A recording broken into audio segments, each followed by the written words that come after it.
V roce 2016 došlo v sídle německého zbrojního gigantu Rheinmetall k události, kterou mnozí v oboru považovali za čiré šílenství. Vedení společnosti se rozhodlo investovat stovky milionů eur z vlastních prostředků do vývoje zcela nového bojového vozidla pěchoty. Přestože je nemělo jediný kontrakt, jediného zaručeného zákazníka, ani jediný závazný příslib od kterékoliv armády na světě. Žádná země si takový stroj nevyžádala a žádné ministerstvo obrany nezadalo technické požadavky. Rheinmetall jednoduše vsadil všechno na jednu kartu a spoléhal na to, že světový zbrojní trh bude takové vozidlo dříve či později potřebovat. A jak se ukáže, tato sázka se stane jednou z nejúspěšnějších v dějinách evropského obranného průmyslu. Abychom pochopili, proč se Němci odhodlali k tak riskantnímu kroku, musíme se podívat na situaci ve světě obrněné techniky v polovině druhého desetiletí 21. století. Většina armád NATO tehdy provozovala bojová vozidla pěchoty, vyvinutá už v 70. a 80. letech 20. století. Americké Bradley, německé Mardry i britské Warriory byly ve své době kvalitní stroje, na počátku 21. století však rychle zastarávaly. Lokální konflikty na Blízkém východě jasně ukázaly, že pěchota potřebuje zcela jiný typ vozidla, rychlý, digitálně propojený a schopný nejen dopravit vojáky na bojiště, ale také se stát plnohodnotným bojovým uzlem v jednotné síti moderní armády.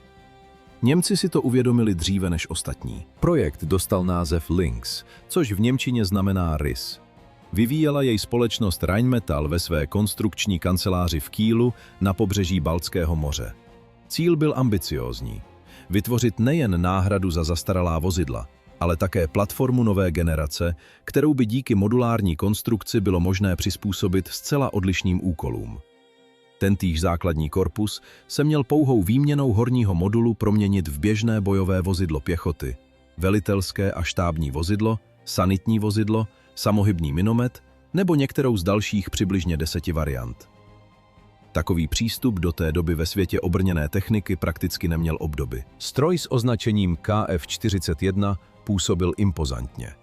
Korba byla dlouhá 8,49 metru a široká 3,73 metru. V základní konfiguraci dosahovala bojová hmotnost 43 tun. Modulární konstrukce ji však díky přídavným ochranným sadám umožňovala zvýšit až na 50 tun. Tak těžký stroj potřeboval výkonný motor a proto konstruktéři zvolili řadový šestiválcový vznětový agregát o objemu 18 litrů, který poskytoval 1155 koňských sil a točivý moment 4300 Nm. Tento motor dokáže 43-tunový stroj na silnici rozjet na 70 km za hodinu a zajišťuje mu dojezd přibližně 400 km. Posádku Lynxu tvoří 3 lidé: řidič, velitel a střelec-operátor. V prostoru pro výsadek se pak může přepravovat až 8 plně vyzbrojených pěšáků. Výroba prvních vozidel se rozběhla v závodě společnosti Rheinmetall v Unterlüss, malém městě v Dolním Sasku, které leží na zalesněné rovině mezi Hannoverem a Hamburkem.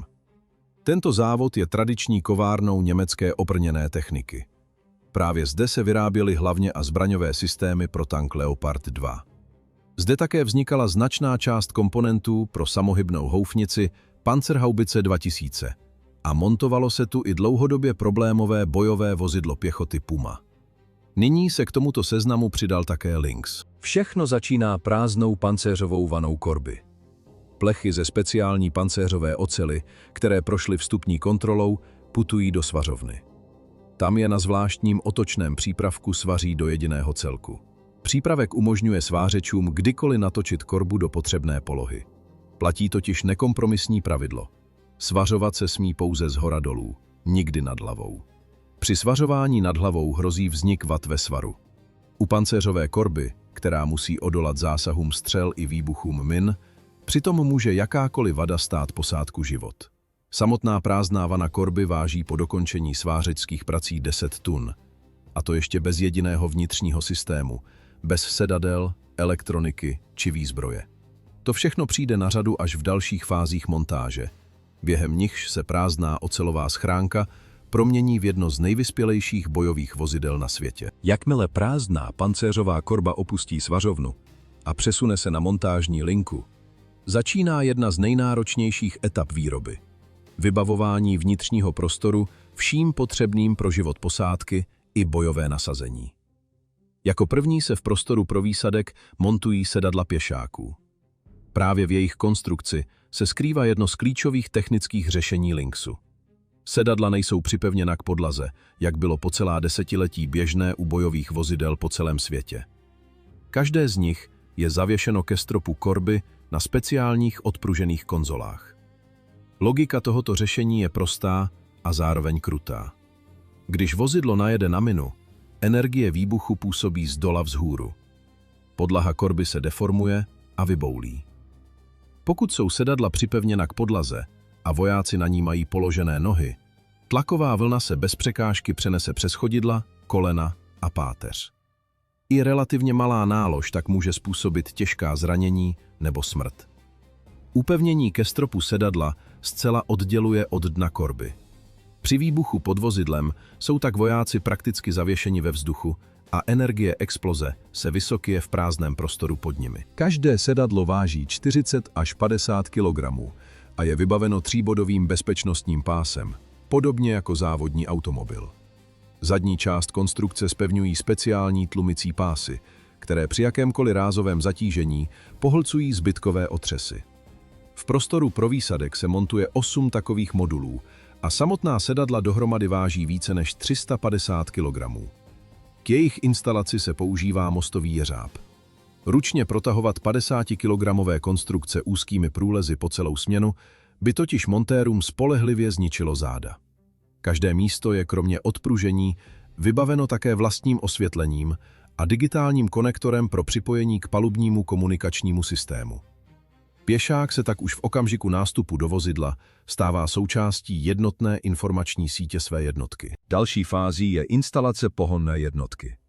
Jde patrně o nejpreciznější operaci v celém montážním procesu. Motorový a převodový celek z Lynxu tvoří jediný modul, kterému se v továrně říká Powerpack. Váží 4,5 tuny a do přední části korby musí být spuštěn s přesností na milimetr. Pohonná jednotka se nachází v levé přední části vozidla, bezprostředně vedle stanoviště řidiče. Člověka od vznětového motoru odděluje jen tenká pancéřová přepážka. Powerpack zavěsí na mostový jeřáb a začnou jej pomalu spouštět do otvoru.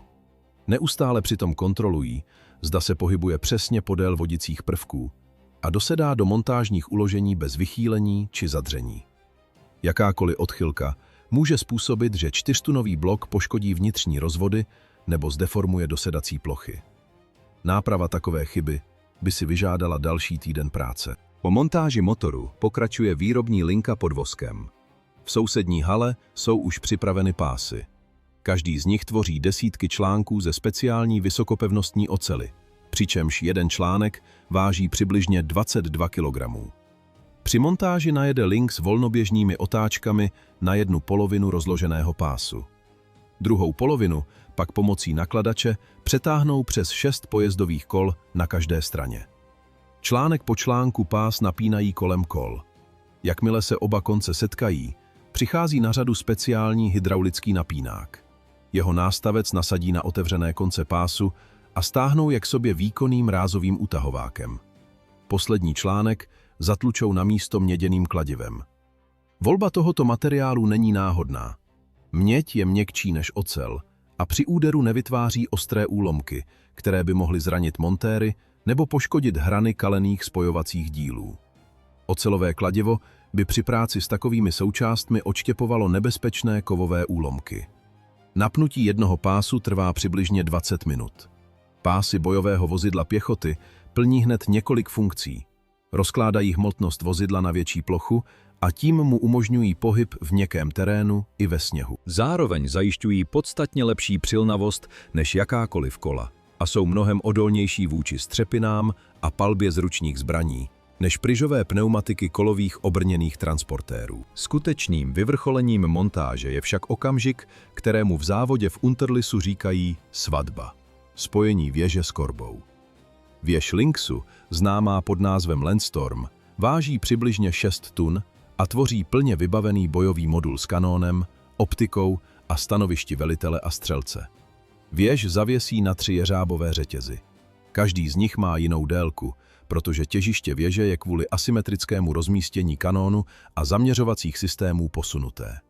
Rozdílné délky řetězů tuto nerovnováhu vyrovnávají a umožňují udržet věž při zdvihu v dokonale vodorovné poloze. Jeřáb pomalu přesune 6tunový modul nad korbu a začne jej spouštět na věžový prstenec, kruhovou opěru, která umožňuje otáčení věže v rozsahu 360 stupňů. Celá operace trvá přibližně 12 minut a vyžaduje naprostý klid jeřábníka. Při spouštění totiž nesmí zavadit o ochranný koš, který obklopuje spodní část věže a chrání velitele a střelce při jejím otáčení. Když věž dosedne na korbu, ozve se tiché cvaknutí západek a mistr montážního úseku pronese krátkou větu, která se v závodě stala tradicí. Věž je na místě, bez kolize, vše čisté. Po spojení věže s korbou začíná fáze, která určuje bojovou hodnotu celého vozidla. Zapojování elektrických systémů a integrace výzbroje. Jen ve věži Landstorm vede přibližně 160 kabelů, které propojují zbraně, zaměřovací komplexy, systém řízení palby, pohony otáčení věže a pracoviště velitele a střelce. Každý konektor je nutné zapojit v přesně stanoveném pořadí, zkontrolovat neporušenost obvodu a upevnit jej tak, aby odolal otřesům a vibracím při jízdě v terénu i při střelbě. Hlavní výzbroj bojového vozidla Lynx tvoří 30 mm automatický kanón. Je uložen v takzvané kolébce, speciálním pohyblivém rámu, který umožňuje měnit náměr hlavně ve svislé rovině, od -10 do +45 stupňů. Označení kolébka nevzniklo náhodou. Celá konstrukce neustále vyvažuje náklon korby při jízdě nerovným terénem. Podobně jako se dětská kolébka pohupuje a vždy se vrací do rovnovážné polohy. Kanón tak zůstává zaměřený na cíl, i když vozidlo plnou rychlostí překonává příkopy, kopce a krátery. Kanón dokáže střílet kadencí 200 ran za minutu a munici odebírá ze 2 nezávislých podávacích pásů. Střelec proto může bez přerušení palby okamžitě přepínat mezi různými druhy střeliva.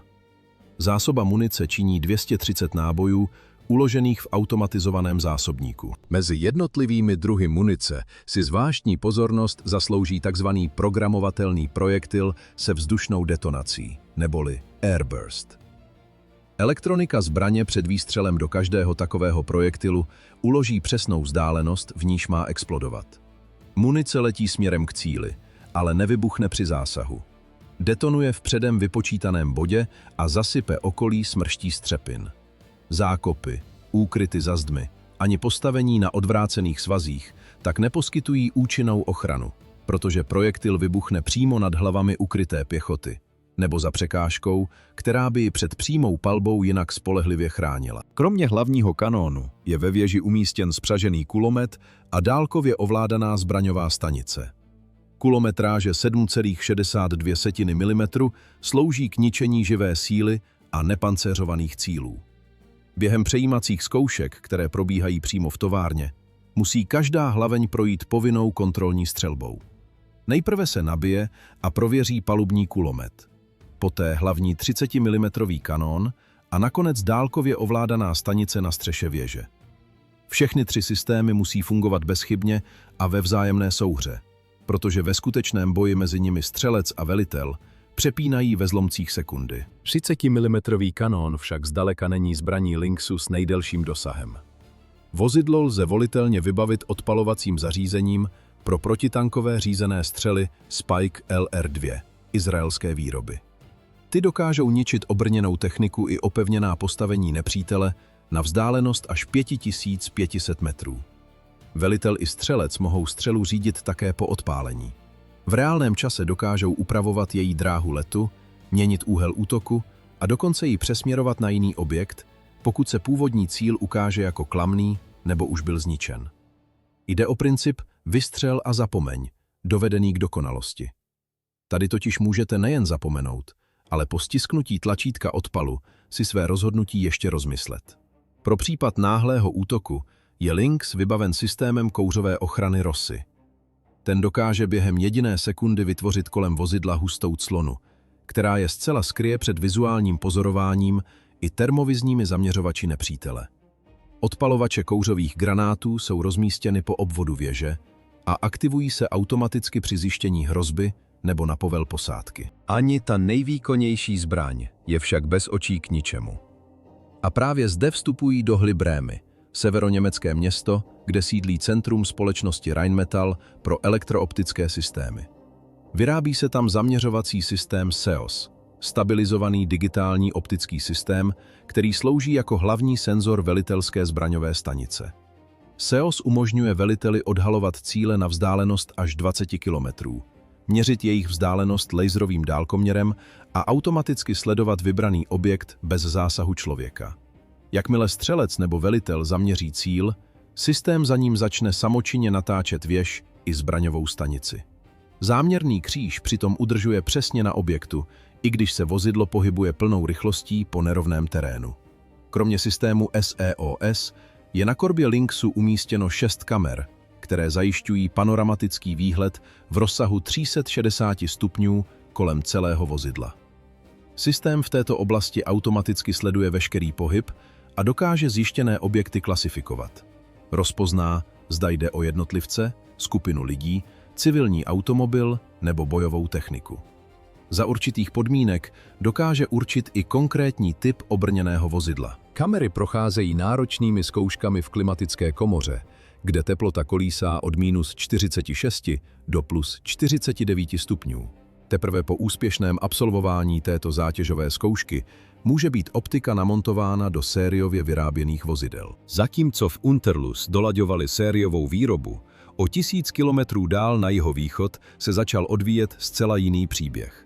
V roce 2021 začali dělníci na okraji maďarského města Zalaegerszeg uprostřed zelených polí západního Maďarska zarážet do země první betonové piloty. Právě tady měl na zelené louce, bez průmyslového zázemí, tradice výroby tanků i kvalifikovaných pracovníků vyrůst nejmodernější tankový závod na světě. Maďarsko se stalo první zemí NATO a Evropské unie, která se rozhodla zavést Lynx do výzbroje. Kontrakt v hodnotě 2 miliard eur pronto nepočítal jen s nákupem hotových vozidel, ale také s vybudováním kompletního výrobního cyklu přímo v Maďarsku. Rozsah celého projektu byl obrovský. Na ploše 30 000 metrů čtverečních bylo třeba vybudovat svařovny, lakovací kabiny, montážní linky, zkušební stanoviště a obří automatizovaný sklad. Prvních 46 vozidel se podle smlouvy mělo montovat v Německu, aby měl maďarský závod čas rozběhnout výrobu. Všechna další už měla vyjíždět branami nového podniku v Zalaegerszegu. Pro zemi, která dosud neměla vlastní výrobu obrněné techniky, to byl skutečný skok přes propast. Jedním z hlavních problémů se ukázaly být rámy korby. V Maďarsku jednoduše neexistovali svářeči schopní pracovat s pancéřovou ocelí. Tento materiál se zásadně liší od běžné konstrukční ocely. Je tvrdší, při zahřívání citlivější a vyžaduje zcela odlišné postupy svařování.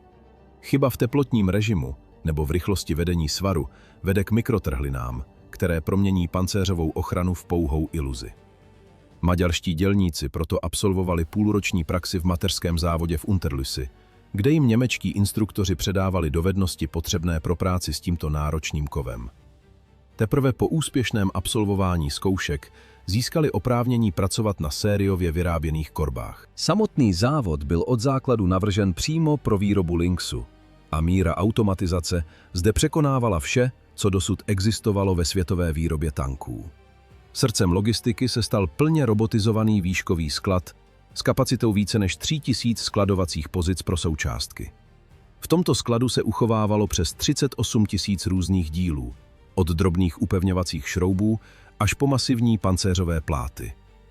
Na montážní linku byly dodávány přesně ve chvíli, kdy konkrétní vozidlo dosáhlo příslušné fáze výroby. Systém byl digitálně přímo propojen s výrobní linkou. Kdykoliv bylo na některém pracovišti zapotřebí určitého dílu, sklad automaticky vytvořil požadavek a bez lidského zásahu jej odeslal. Velké a těžké komponenty přepravovaly po areálu závodu autonomní transportní platformy, které se orientovaly podle magnetických vodicích drah zabudovaných v podlaze.